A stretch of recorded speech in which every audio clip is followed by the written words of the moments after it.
fellow viewers, today we will discuss the topic international law and jurisdiction in cyberspace. Jurisdiction is the authority of a court to hear a case and resolve a dispute involving person, property and subject matters. These principles of jurisdiction are enshrined in the constitution of a state and a part of its jurisdiction sovereignty. All sovereign independent states possess jurisdiction over all the persons and things within its territorial limit and all causes, civil and criminal, arising within these limits. Now, we will discuss the issue of the jurisdiction. The issue of jurisdiction has been looked into two categories. The one is prospective jurisdiction and another one is the enforcement jurisdiction. First, we will discuss the prospective jurisdiction.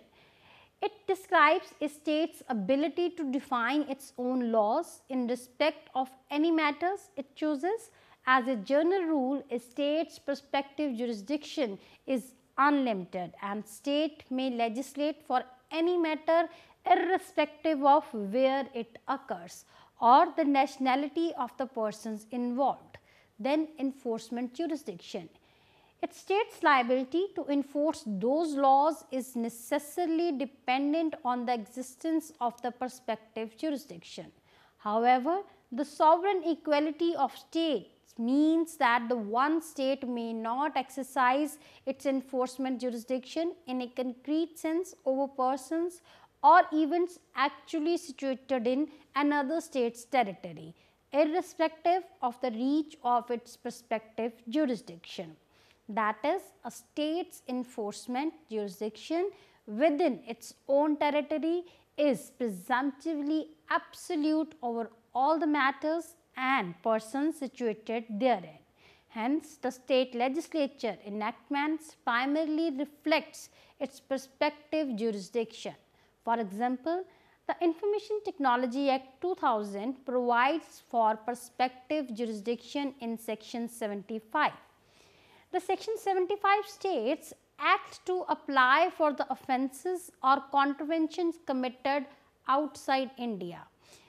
Subclause 1, subject to the provision of subsection 2, the provisions of this act shall apply also to any offence or contravention committed outside India by any person irrespective of his nationality.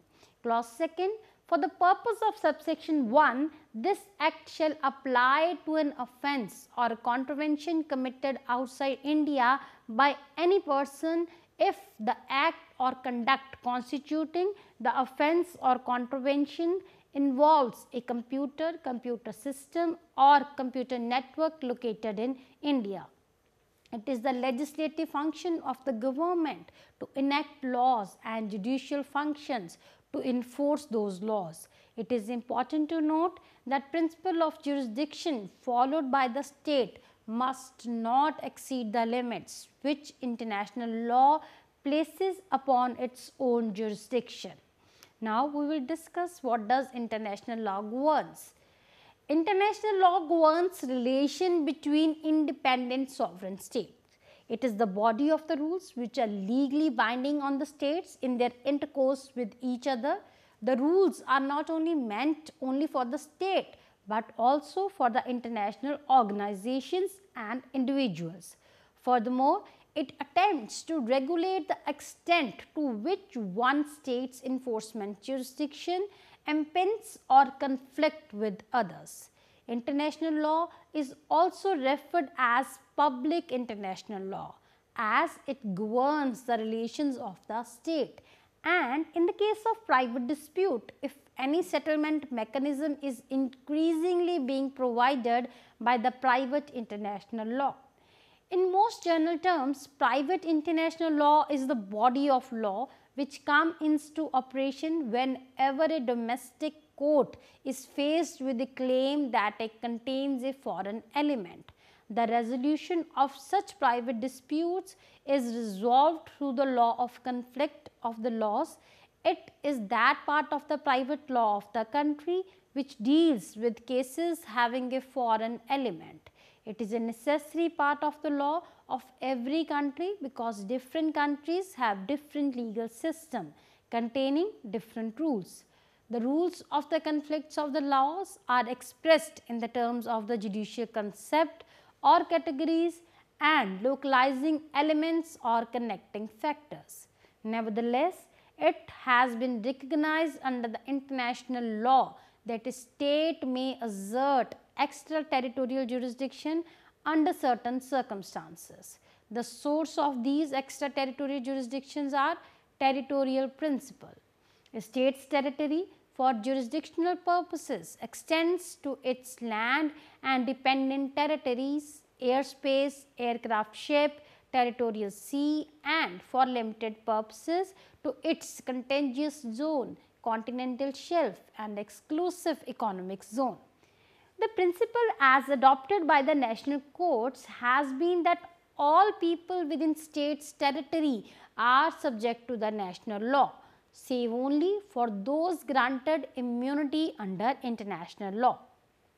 The territorial principle has two variants. The one is the objective territorial principle, where a state exercises its jurisdiction over all the activities that are completed within its territory, even though some elements constituting the crime or civil wrong took place elsewhere. Then subjective territorial principle, where a state asserts its jurisdiction over matters commencing in its territory even though the final event may have occurred elsewhere. Then we will discuss the nationality principle. It is for each state to determine under its own law who are its nationals. Any question as to whether a person possesses the nationality of a particular state shall be determined in accordance with the law of that state. Nationality serves above all to determine that the person upon whom it is conferred enjoys the right and is bound by the obligations which the law of the state in question grants to or imposes upon its nationals. Under the garb of the nationality principle, a state may exercise jurisdiction over its own nationals irrespective of the place where the relevant acts occurred. A state may even assume extraterritorial jurisdiction. Then we will discuss the protective principle. A state relies upon this principle when its national security or a matter of public interest is in issue.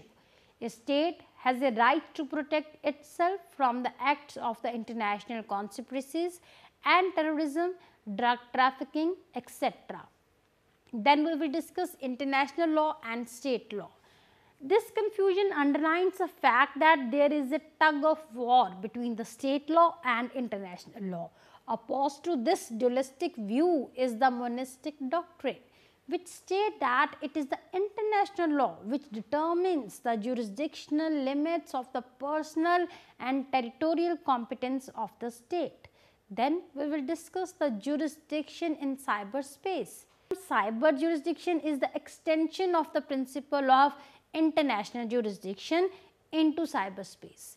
Cyberspace has no physical national boundaries. It is an ever-growing, exponential and dynamic space. With a click of a mouse, one may access any website from anywhere in the world. Since the websites come with the term of services, agreements, privacy policies and disclaimers subject to their own domestic laws. Transaction with any of the website would bind the user to such agreements. And in the case of dispute, one may have recourse to the private international law.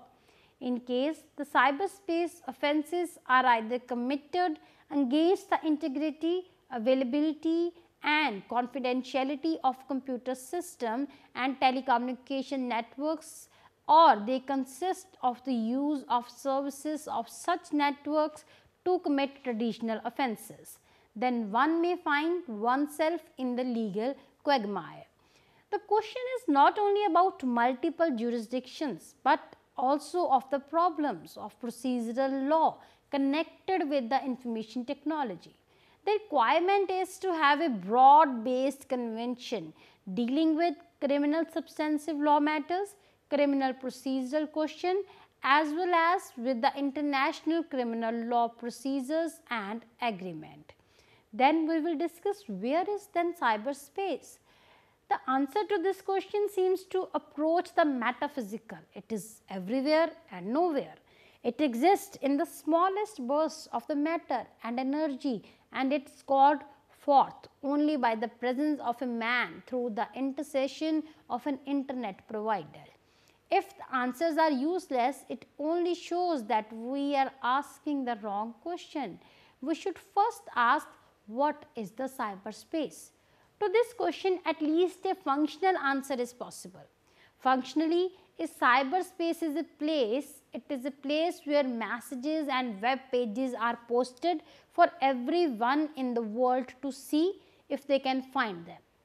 The United States Supreme Court's first opinion about the internet contains language that makes one hopeful that US courts will accept the legal metaphor of the cyberspace as a place outside national boundaries. Taken together, these tools constitute a unique medium known to its user as cyberspace, located in no particular geographical location but available to anyone anywhere in the world with access to the internet. Unfortunately, when the law confronts cyberspace, the usual mode of analysis analogy, asking not what cyberspace but what is cyberspace like. The answers are varied: a glorified telephones, a bookstore, a bulletin board.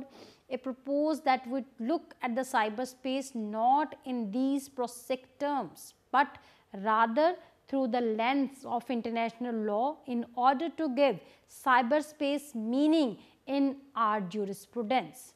Then international law, a type of territory which I call international space.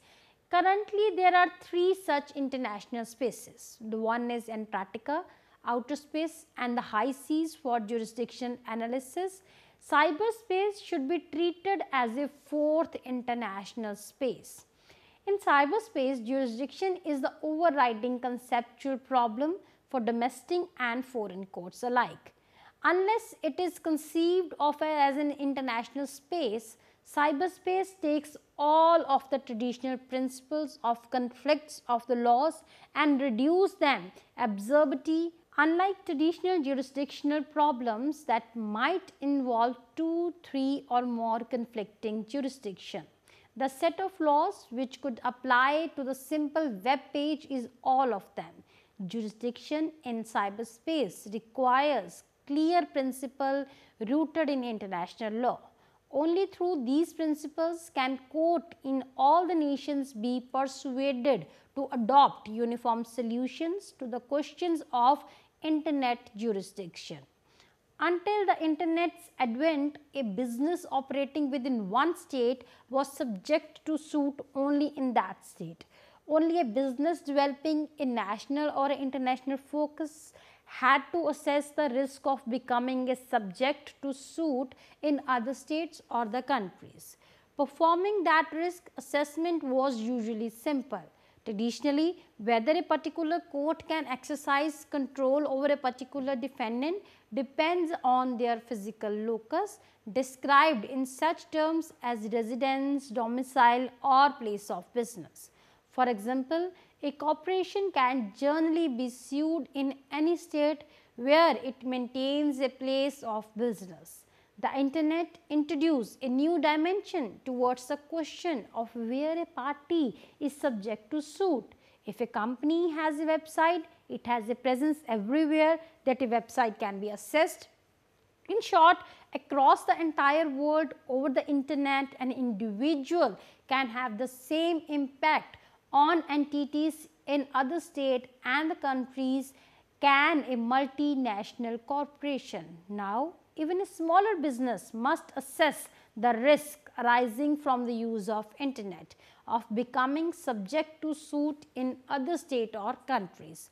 The location of a company's cyber asset is maintaining a website or its use of the internet can all affect where it is subject to suit.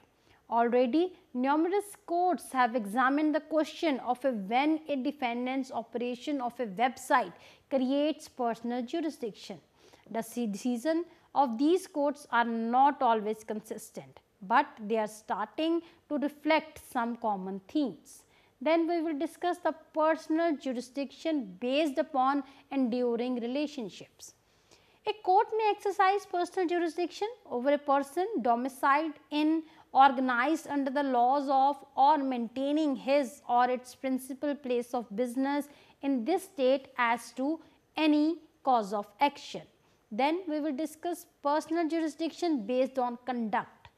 A court may exercise personal jurisdiction over a person who acts directly or by an agent as to cause of action arising from the persons transacting any business in this state, contracting to supply services or things in the state, causing tortious injury by an act or omission in this state, causing tortious injury in this state by an act or omission outside this state if he regularly does or solicits business or engages in any other persistent course of conduct, or derives substantial revenue from goods used or consumed or services rendered in this state.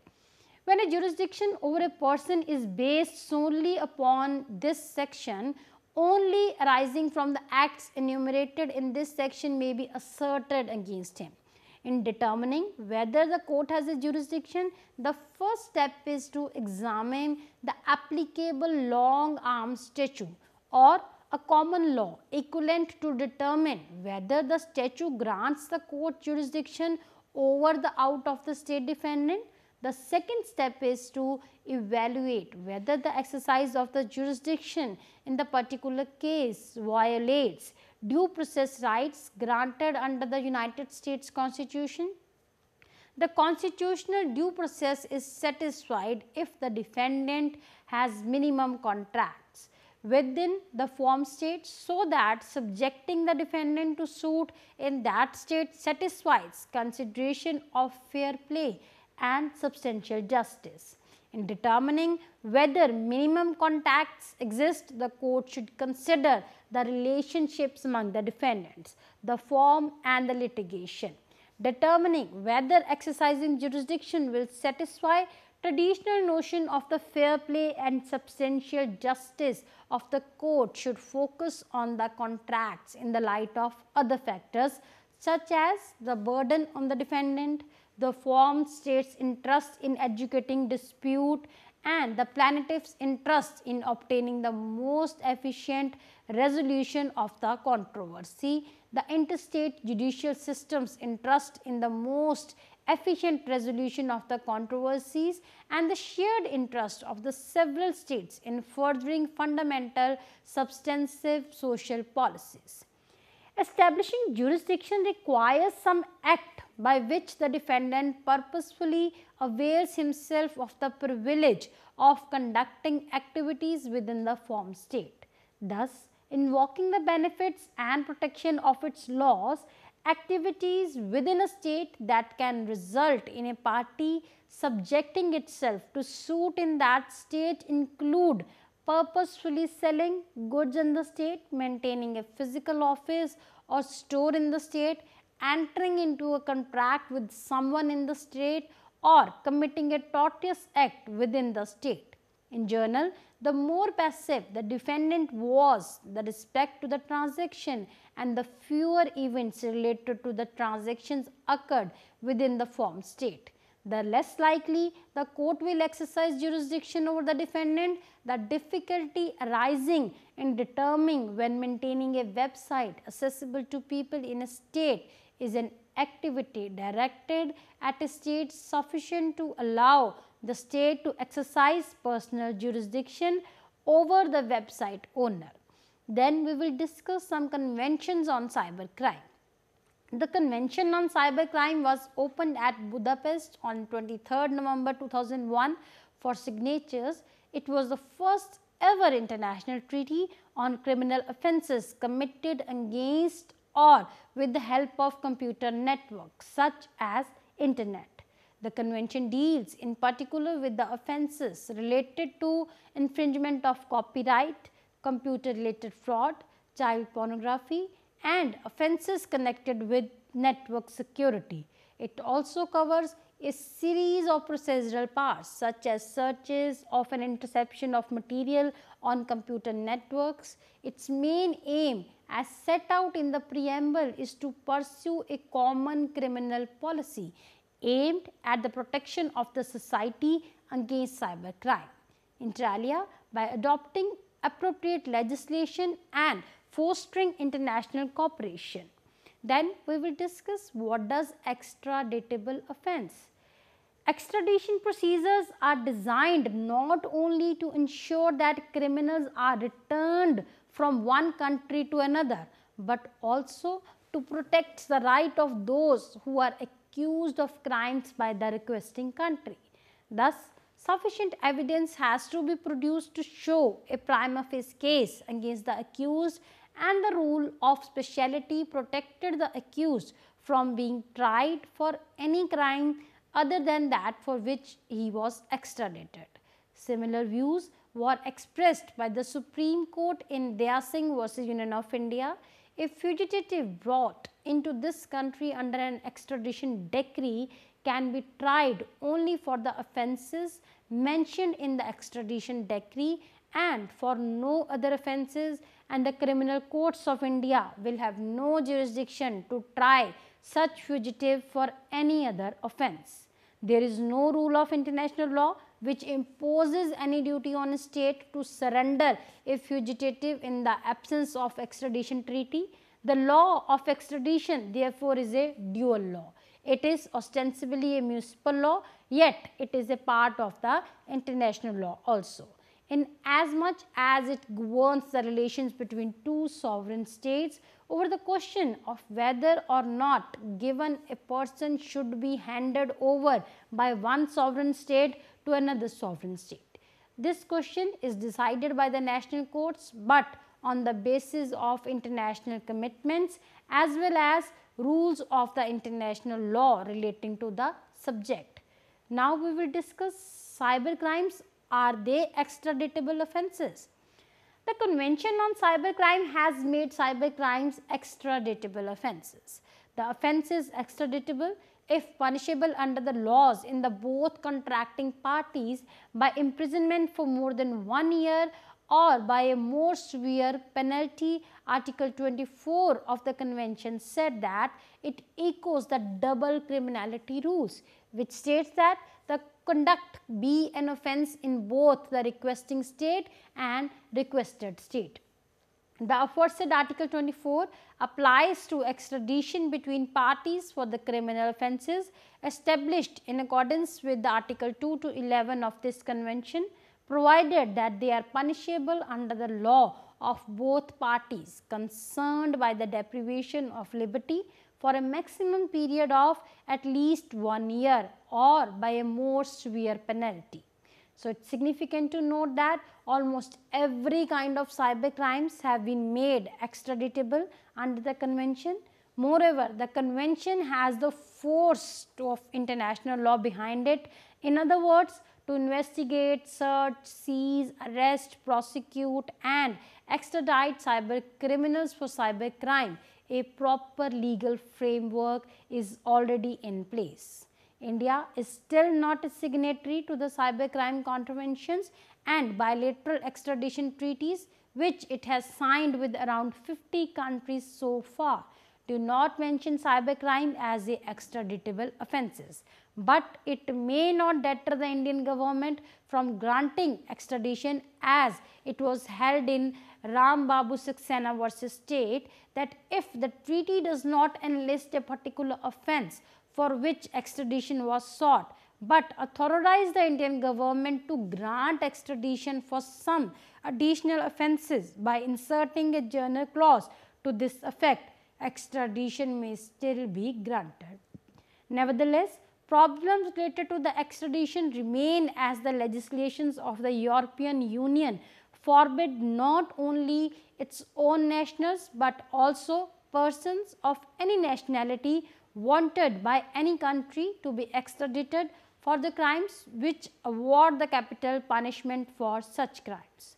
Moreover, procedures of the latter regulatory section 166A and section 166B of CRPC that enables investigation of crime in foreign country are not easy and are hopelessly out of tune with the scope of computer crime and swiftness with which the evidence can be destroyed. It is important to note that about 140 letters regulatory sent to the different countries seeking their cooperation in investigation have still remained unanswered. One of the reasons of unanswered letter regulatory is the apprehension at the foreign court's end that the evidence may be used for the capital punishment. In certain cases, courts have demanded undertaking that evidence would not be used to award death sentence to the accused.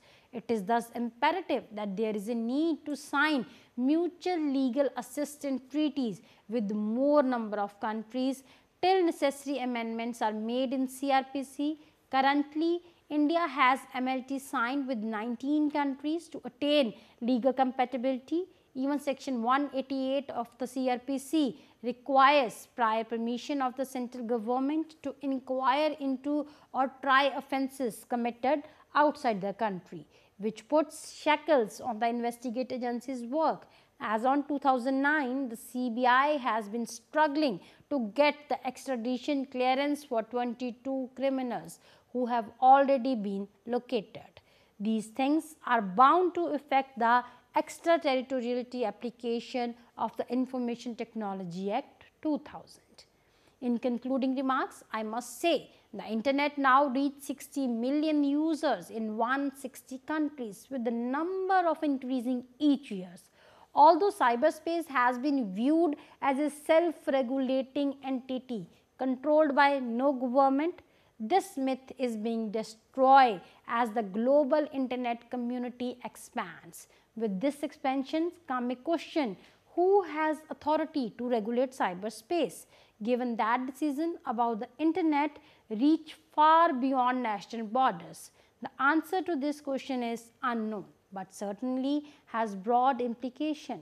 Traditional law of international jurisdiction, including jurisdiction to prescribe, jurisdiction to adjudicate and jurisdiction to enforce, offer some clear answers. However, further development of these laws will be required in order to solve inevitable conflicts. For the time being, internet users should be aware that the consequences for a few keystrokes is uncertain and possibly severe. Thank you viewers for watching this program.